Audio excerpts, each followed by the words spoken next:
anggota DPR RI Komisi 1. Kebetulan ini dari Partai PDIP. Dengan inisial IT, ini ditangkap dan dinyatakan sebagai tersangka tindakan korupsi. Presiden mengungkapkan rasa marahnya tentang turunnya indeks persepsi korupsi Indonesia. Dan di situ dikatakan bahwa salah satu dari lembaga yang menyumbang korupsi yang terbanyak ini adalah dari DPR. Apakah ini akan terus terjadi selama-lamanya? Akankah Indonesia akan berlakukan hukuman untuk para koruptor?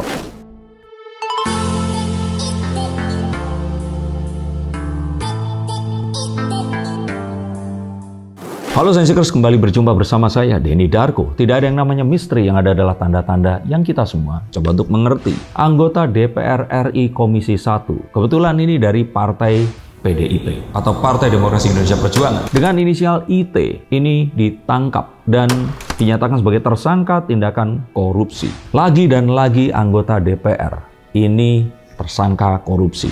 Akankah ini saatnya Jokowi merevisi sistem pemilu partai? Yuk kita akan lihat menggunakan kartu-kartu yang saya pegang ini.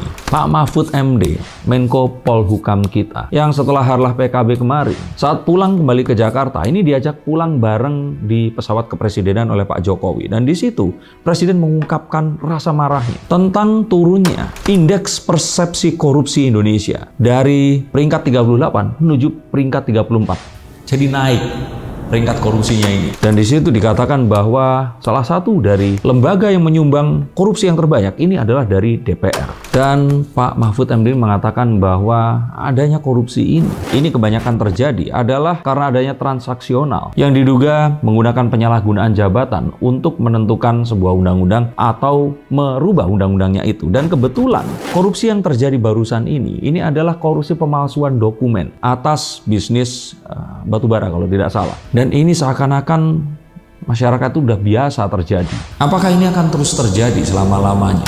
Pak Mahfud mengatakan bahwa kebanyakan ini terjadi karena para anggota DPR ini, oknum-oknum yang melakukan ini, itu kebanyakan memiliki profesi lain selain menjadi anggota DPR. Jadi mereka ini berusaha untuk memperkaya diri dari jabatan dan wewenang mereka menjadi anggota DPR ini tadi. Bahkan yang tertangkap ini tadinya adalah mantan bupati di area Kutai kalau tidak salah. Tapi bukankah korupsi seperti itu masa untuk dinikmati sendiri? Karena seperti yang kita tahu, agar sebuah korupsi ini terjadi, perlu sebuah teamwork. Dan kalau seperti itu, bukannya mereka ini akan minta bagian. Kita akan tahu bahwa korupsi ini seringnya, ini bukanlah kepentingan pribadi saja, tetapi kepentingan kelompok. Ada juga karena sebuah balas budi atau balik modal dari semua uang yang mereka keluarkan untuk menduduki jabatan itu tadi. Karena tidak mudah dan murah untuk menjadi seorang anggota DPR, baik RI maupun daerah. Bukan artinya kita samakan semua, tapi oknum-oknum ini ada banyak di mana-mana. Dan ini semua juga didukung karena adanya sistem pemilu atau kepartaian yang sifatnya itu transaksional. Seakan-akan ini sebuah harga mati yang tidak akan bisa kita hilangkan. Maka ini semua akan tetap menghasilkan oknum yang setelah mereka ini berkuasa, mau nggak mau ya harus balik modal akan jabatan yang mereka beli ini. Betul atau tidak? Coba tulis pendapat kalian di bawah sini. Pak Jokowi sendiri padahal sudah sangat mencontohkan bagaimana integritas dan komitmen seseorang saat jabatan itu harus mereka emban. Tapi sepertinya akan berbeda untuk jabatan DPR ini tadi. Banyak yang memang masih memiliki integritas dan berusaha untuk menyuarakan aspirasi masyarakat di daerahnya. Tetapi tidak sedikit juga yang terus kemudian di sini tergelincir dan akhirnya menyalahgunakan wewenang dan kekuasaan mereka untuk memperkaya dirinya atau kelompok yang membutuhkan. Bahkan ada juga sebuah dugaan ini semua dialirkan menuju dana yang dipergunakan untuk pemilu nanti. Betul atau tidak? Apapun itu, sepertinya wakil rakyat ini harus dilakukan seleksi yang memang benar-benar ketat dan tepat. Tidak hanya berdasarkan dinasti, tidak juga hanya berdasarkan dari putra daerah atau orang-orang yang memang harus mewakili suku di daerah itu tadi. Jika memang pantas silahkan, tetapi jika tidak, perlu sebuah asesmen yang lengkap. Tidak hanya sekedar populer dan didukung oleh masyarakat di daerah itu. Karena kita tahu dukungan tersebut bukanlah sebuah keputusan yang tepat. Karena bisa saja ini adalah keputusan yang keliru karena kita tahu bahwa masyarakat Indonesia masih banyak diantaranya ada di bawah garis kemiskinan yang otomatis suaranya sangat rawan dan diduga bisa dibeli. Atau pendidikannya ini jauh di bawah standar. Yang mana mereka ini ya gampang dibohong-bohongi.